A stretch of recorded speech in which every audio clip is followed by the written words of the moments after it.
Olá, pessoal. Estamos hoje começando a nossa segunda aula.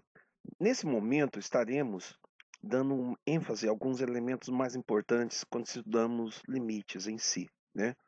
Na primeira aula foi mais introdutória, estava falando sobre conceitos primários. Agora nós vamos estar falando sobre dois tipos de conjuntos muito importantes, que é o conjunto dos infinitos e o conjunto dos infinitésimos.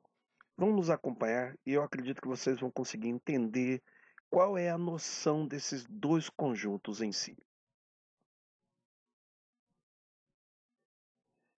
Para começarmos, o nosso primeiro assunto, o nosso primeiro tópico a ser estudado, o nosso primeiro conceito, é o conceito de limite lateral direito.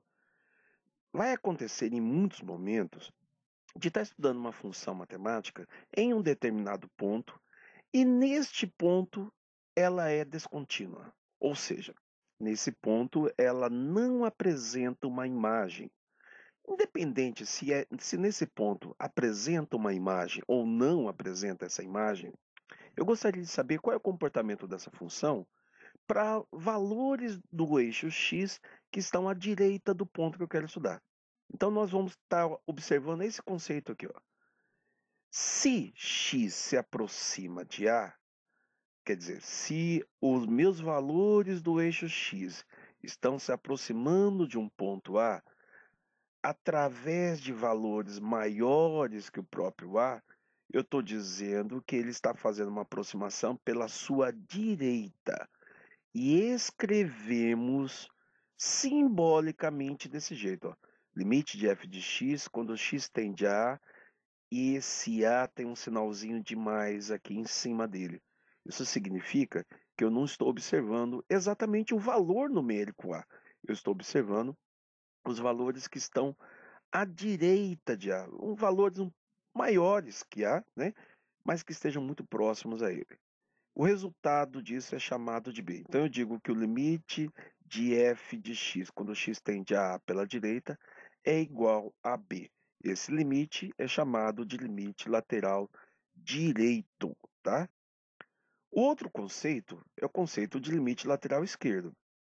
É a mesma questão. Eu estou estudando uma função matemática e descubro que naquele ponto especificamente o limite não pode ser calculado. Então, às vezes, não apresenta imagem.